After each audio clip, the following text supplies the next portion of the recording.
Estamos aquí cumpliendo con el encargo que Dios ha dado a los adultos mayores de dar la palabra profética a la iglesia. El Señor nos manda a decir, diles quién soy. Entonces, hoy vamos a ver que Dios exige. Jesucristo dijo en Lucas 12, a todo el que se le ha dado mucho, se le exigirá mucho.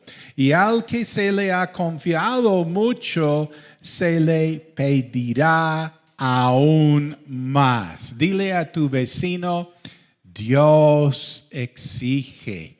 Dios exige. Dios da mucho y Él exige mucho. Él confía mucho y Él pide aún más.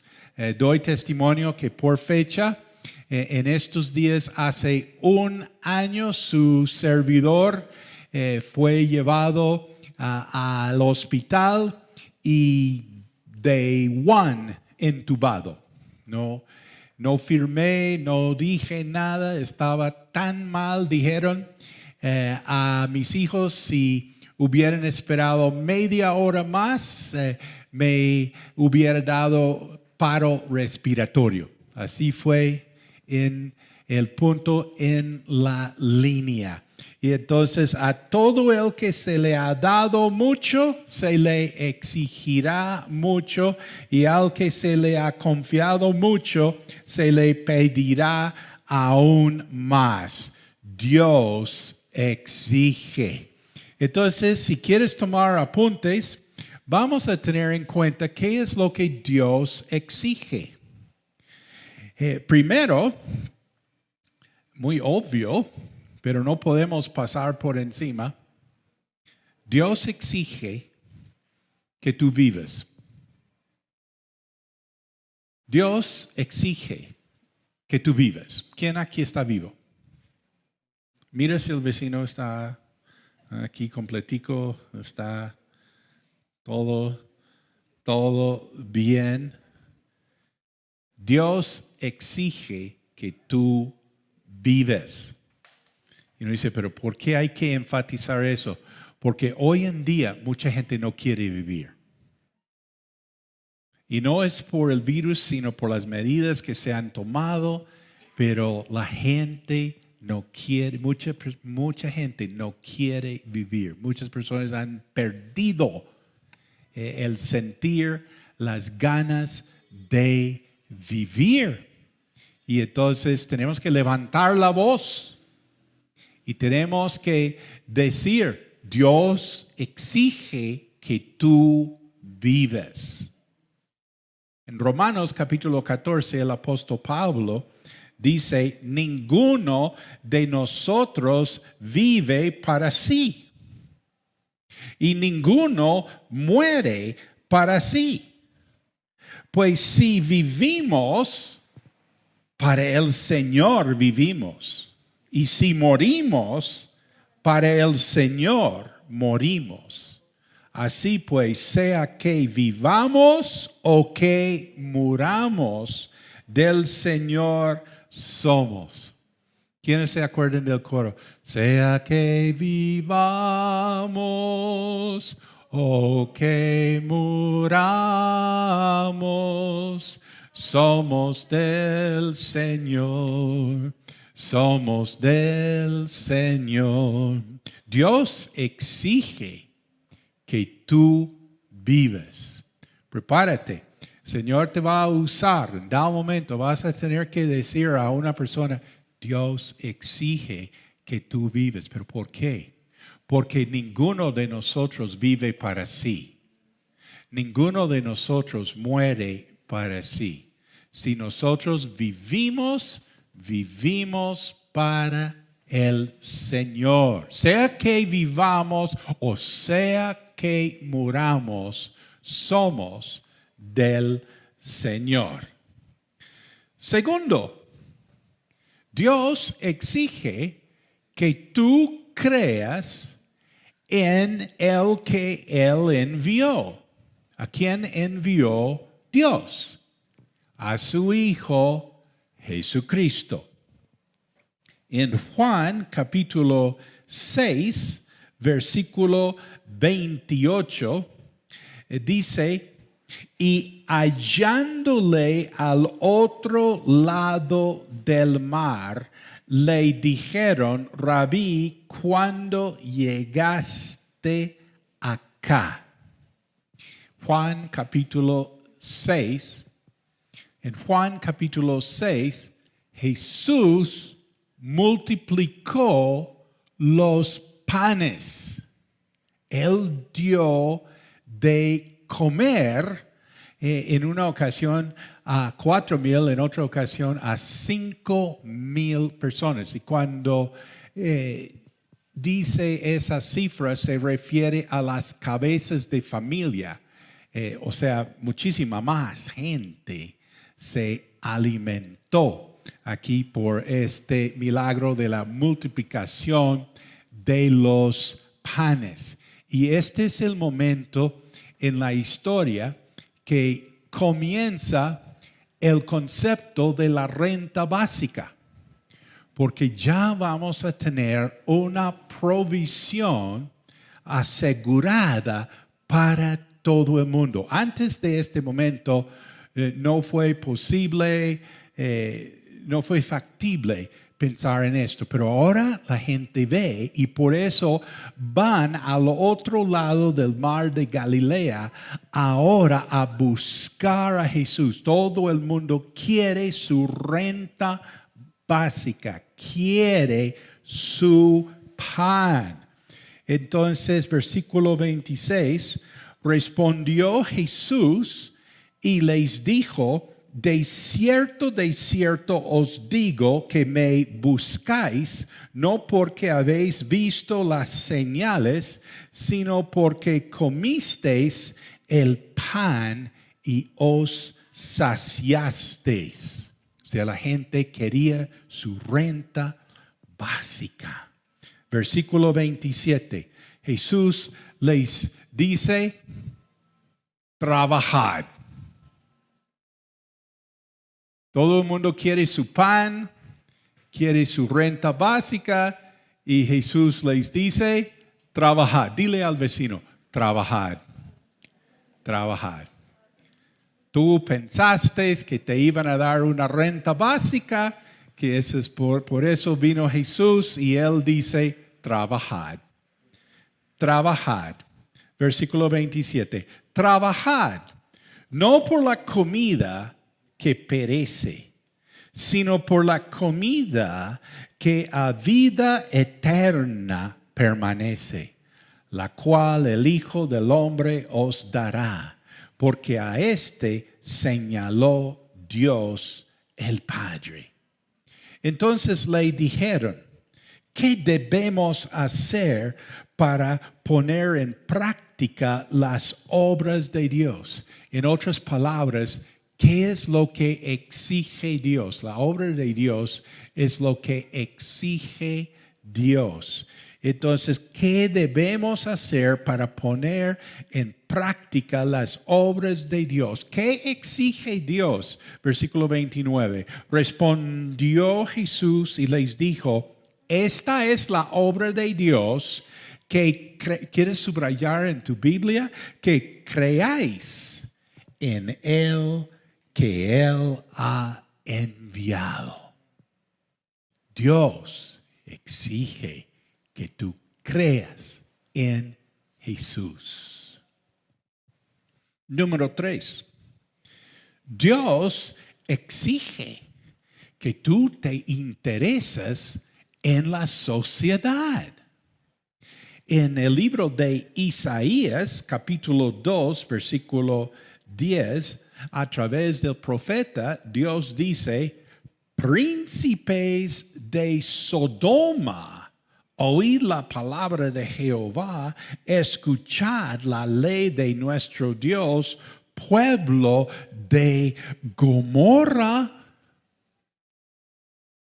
Y entonces aquí estamos hablando de Israel.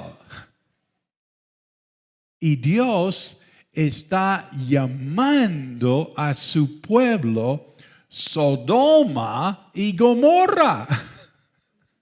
Ese es un tremendo llamado de atención, Sodoma y Gomorra. Bueno, hay que repasar qué fue Sodoma y Gomorra. Algunos piensan que fue pareja en la Biblia, Sodoma y Gomorra, pero no es una pareja en la Biblia. Dos ciudades en la Biblia que fueron destruidas por su tolerancia de la diversidad sexual. Y entonces, pues Dios está llamando a su pueblo Sodoma y Gomorra. Y entonces, en este capítulo 2 de Isaías, versículo 10 al 15, Dios dice, ustedes se lo pasan mucho tiempo en el templo y están con sus ofrendas y con sus sacrificios y con sus cultos y con sus oraciones y levantando sus manos y todo eso, y están viviendo en Sodoma y Gomorra.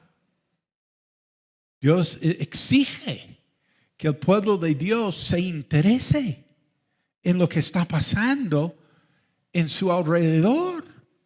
Versículo 16, 17, lavaos y limpiaos, quitad la iniquidad de vuestras obras de delante de mis ojos, dejad de hacer lo malo, aprender a hacer el bien, buscar el juicio, restituir al agraviado, hacer justicia al huérfano, amparar a la viuda. Dios exige que uno se interese en lo que está pasando en su ciudad, en su alrededor, en la sociedad. Número 4, Dios exige que uno piense en las almas. Cuando digo las almas, me refiero a las almas perdidas, a las almas sin Cristo. En Mateo capítulo 9 dice, pasando Jesús de allí, vio a un hombre llamado Mateo que estaba sentado al banco de los tributos públicos. Siempre el tema en la Biblia son los tributos públicos. Y le dijo, sígueme, y se levantó y le siguió. Y aconteció que estando él sentado a la mesa en la casa, he aquí que muchos publicanos y pecadores, muchos publicanos y pecadores. Vemos aquí por donde va Jesús, muchos republicanos y pecadores. Los publicanos son los recaudadores de impuestos, trabajan con la DIAN. Ellos cobran los impuestos, ellos son judíos y cobran los impuestos del pueblo judío para el imperio romano. O sea, ellos son considerados, mejor dicho, la peor gente. Por eso dice en la Biblia esta frase, publicanos y pecadores. Es que da igual, es lo mismo. Publicanos y pecadores. Tú no quieres que tu hija se case con un publicano.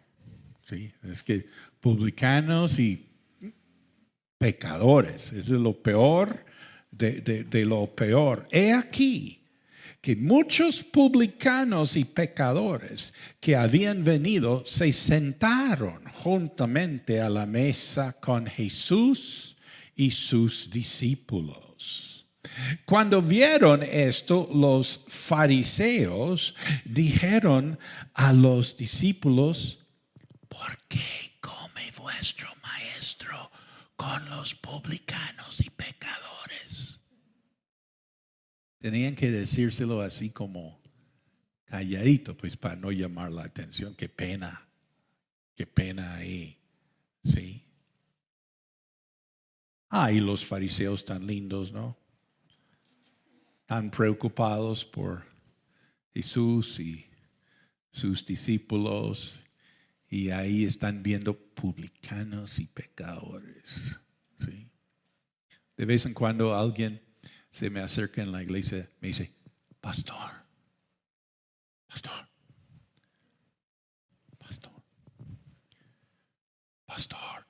hay un no sé qué, no sé cuántas. ¿Sí? Pastor, hay un pecador. ¿Sí? Porque está preocupado, ¿no? Por la iglesia, porque imagínate quién está aquí. Mira, ¿quién está aquí?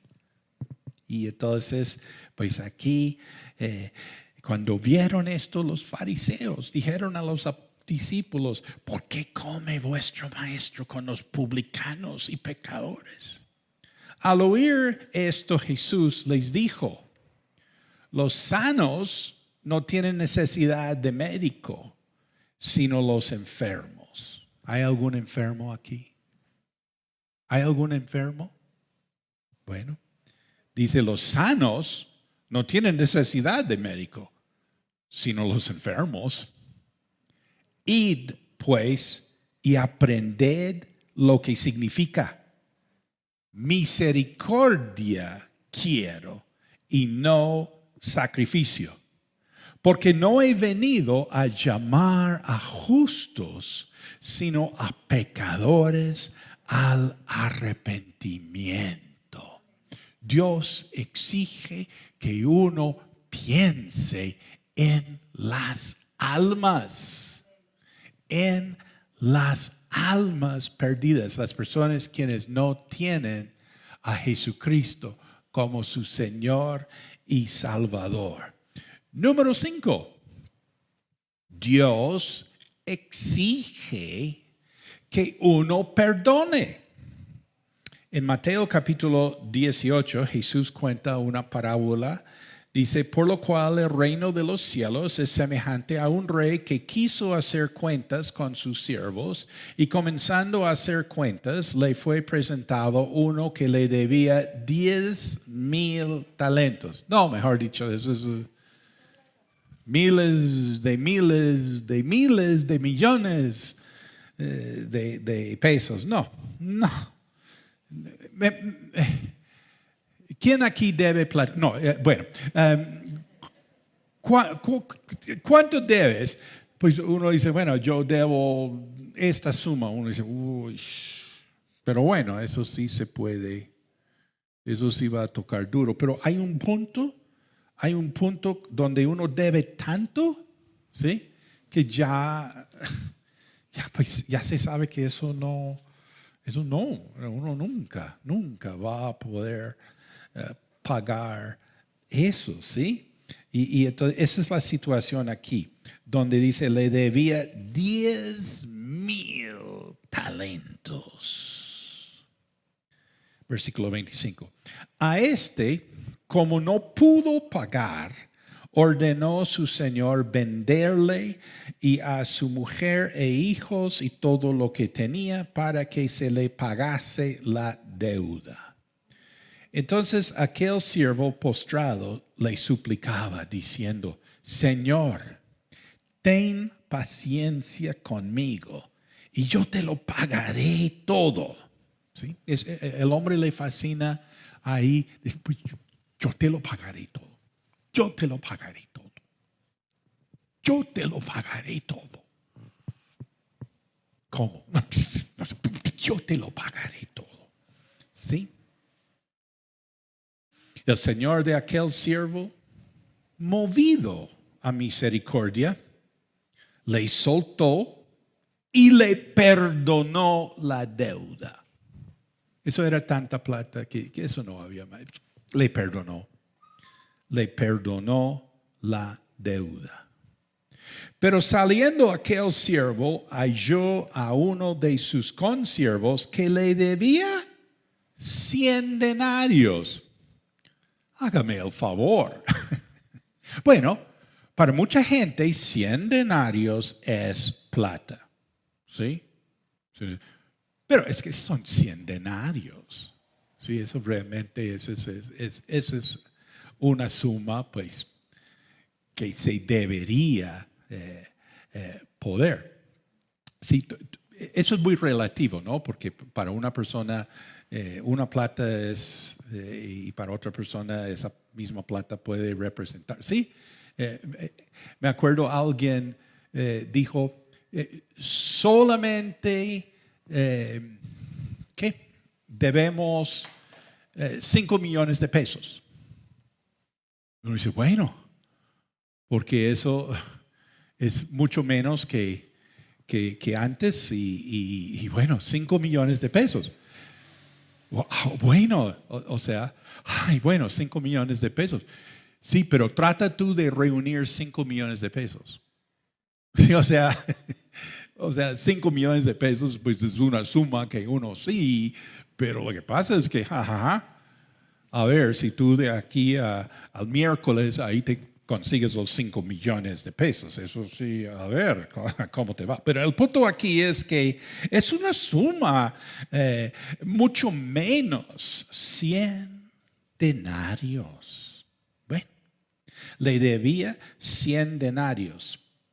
Y haciendo de él le ahogaba, diciendo, págame lo que me debes. Entonces su consiervo, postrándose a sus pies, le rogaba, diciendo, ten paciencia conmigo y yo te lo pagaré todo. Versículo 30. Mas él no quiso. Sencillamente no quiso. Él no quiso. Mas él no quiso.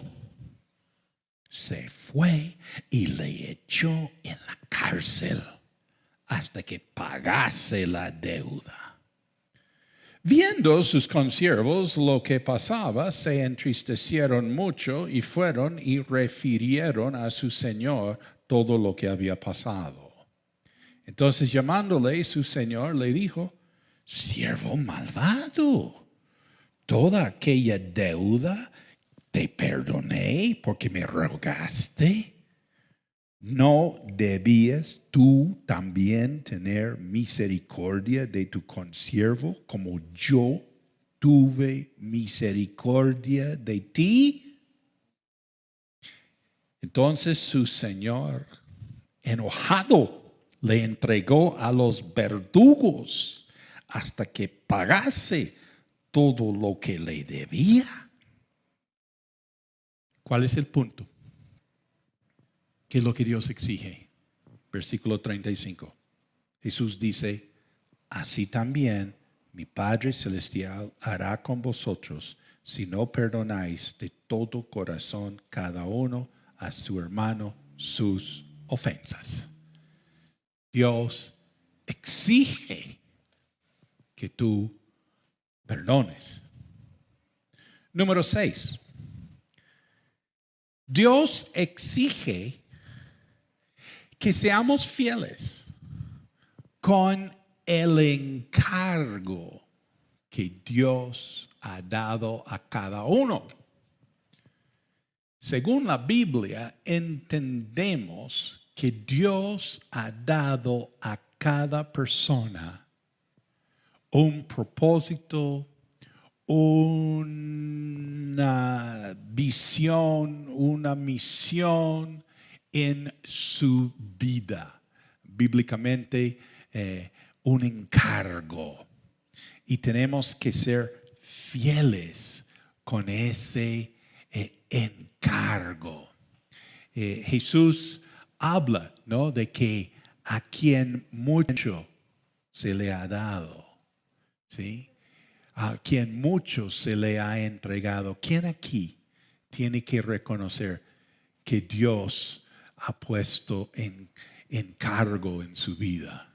Dios te ha puesto cosas que tú tienes que hacer, que tú eres responsable por hacer diferentes asuntos. ¿Quién tiene un año donde tiene que hacer mucho encargo de Dios? ¿Sí?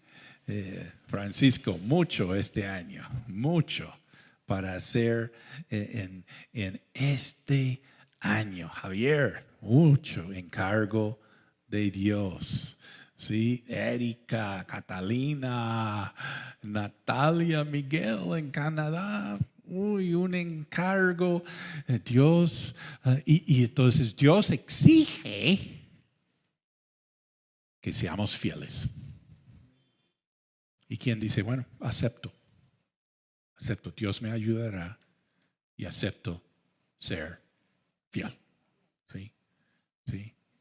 Yo no sé cómo voy a hacer, pero que conste que yo voy a ser fiel. Por eso creemos que te va a ir bien, porque te conocemos. Creemos que te va a ir bien, ¿sí? Porque vas a ser fiel. 1 Corintios capítulo 4, versículo 12, el apóstol Pablo dice, a Apolos y a mí, considérennos como simples siervos de Cristo, a quienes se nos encargó la tarea de explicar los misterios de Dios. También hay un encargo espiritual que nosotros tenemos por muchas personas. Y vamos a tener que explicar, vamos a tener que levantar la voz y tenemos que contar a muchas personas los misterios de Dios. Dice, ahora bien, alguien que recibe el cargo de administrador debe ser fiel. Dios exige que seamos fieles. Número 7, Dios exige que demos lo mejor. ¿Se acuerdan del coro? Te daré lo mejor de la vida. Te daré lo mejor cada día. ¿Sí? Y entonces, pues Dios exige que demos lo mejor. Las personas pueden criticarte o pueden hablar mal de ti. Y tú dices, ay, pero no hay que, y tú dices, tengo que dar lo mejor. Tengo que dar lo mejor. ¿Sí? De pronto en nuestro medio la gente se contenta con dar las cosas a medias. Y ahí es donde luce el cristiano. Ahí es donde luce, ¿sí? Que el cristiano da lo mejor. El cristiano da lo mejor. ¿Y eso por qué? No te toca eso. ¿Por qué vas a ponerte en esas? Nadie hace eso. Dios exige que yo dé lo mejor. En el libro de Malaquías, en el Antiguo Testamento, Dios hace un reclamo a su pueblo porque le están dando, sí le están dando, pero no le están dando lo mejor. Tiene que ver con el tema de los sacrificios de los animales. Los sacrificios deberían ser de animales perfectos, así sin enfermedad, sin ninguna deformidad, ¿sí? Todo esto es para mostrar que algún día un ser perfecto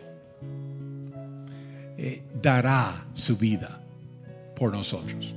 Por eso estos animales en el Antiguo Testamento no podían ser animales defectuosos, tenían que ser perfectos, limpiecitos, de buena salud y todo, porque todo apunta, sí, todos esos animalitos y todo, porque un día llegaría el Cordero de Dios, quien quitaría los pecados del mundo.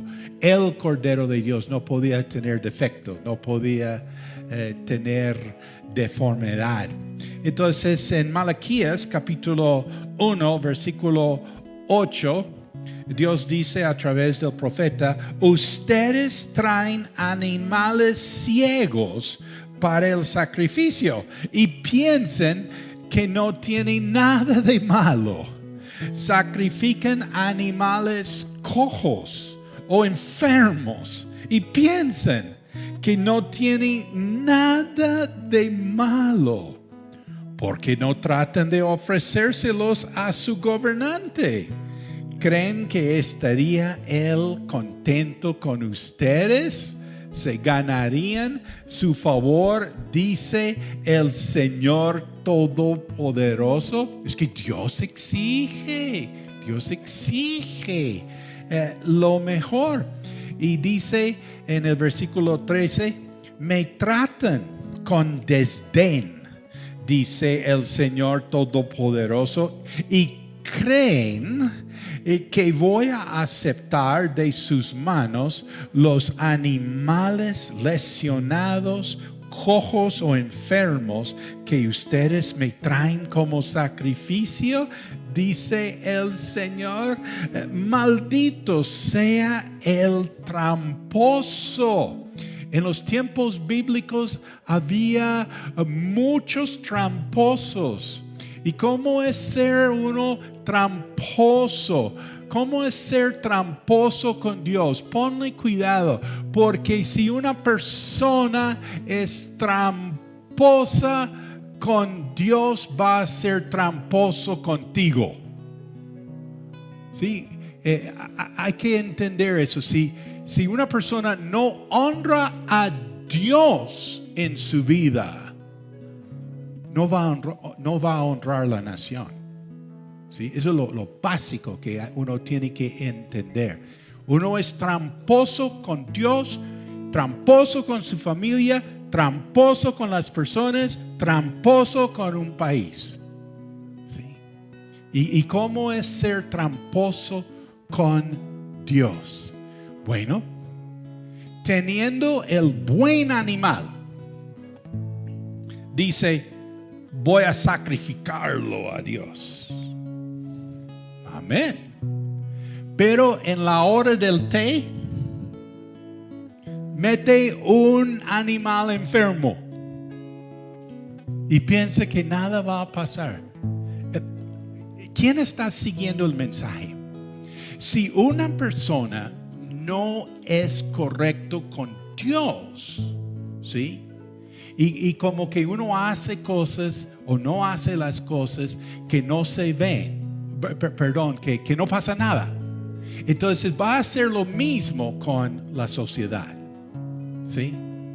Y entonces, pues esto es ser tramposo con Dios, teniendo el buen animal, diciendo: este es el animal que voy a sacrificar, pero en el momento del sacrificio, yo meto otro, es que no pasa nada. ¿Sí? ¿Cuántas veces la gente dice: es que no pasa nada? ¿Sí? Pero eso es ser tramposo. Pero no pasa nada. ¿Sí? Eso no pasa nada. Mire, mucha gente lo hace. ¿Sí? Y parece que no pasa nada porque pues no hay un relámpago que caiga del cielo. ¿Sí? Entonces, como no hay temor de Dios, no va a haber temor de los hombres. ¿Sí? Si uno no es correcto delante de Dios, no va a ser correcto de la nación. Olvídate. Entonces dice: maldito sea el tramposo que, teniendo un macho aceptable en su rebaño, se lo dedica al Señor y luego le ofrece un animal mutilado. Un animal mutilado. Porque yo soy el gran rey, dice el Señor Todopoderoso. Mira, esto es terrible, que Dios tuviera que decir esto a su pueblo. Yo soy el gran rey. Ese es el colmo de colmos, ¿sí? Cuando en la casa le toca a la mamá decir, yo soy la mamá, eso está terrible. La gente en esa casa está haciendo muy mal. Que le toque a la mamá decir, yo soy la mamá, ¿sí? O yo soy el papá, ¿sí? Uy, las cosas van muy mal. Muy mal. Y que le tocara a Dios decir, yo soy el gran rey. Oiga, yo soy el gran rey. ¿Qué les pasa? ¿Sí? Y dice, y temido es mi nombre. Ahora viene el detalle. Y temido es mi nombre en mi pueblo, donde debería ser temido mi nombre. No, dice, y temido es mi nombre entre las naciones. Esto es el colmo de colmos, ¿sí? ¿Cómo así? Que hasta en las naciones que no conocen a Dios hay más temor, respeto por hacer las cosas bien, ¿sí? Que entre mi propio pueblo. ¿No te parece esto el colmo de por lo menos la gente en estas otras naciones saben que tienen que llevar los mejores animales y sacrificios a su Dios, y mi pueblo metiendo animales enfermos, defectuosos, mutilados y todo? Dios está diciendo, oigan, ustedes tienen que darme lo mejor. ¿Sí? Es que yo soy el gran rey y temido es mi nombre entre las naciones. Conclusión. Dios dice a través del profeta Miqueas, capítulo 6, oh pueblo, el Señor te ha dicho lo que es bueno, lo que Él exige de ti. Leyendo en la Nueva Traducción Viviente, que hagas lo que es correcto, que ames la compasión y que camines humildemente con tu Dios. Les invito a ponerse de pie.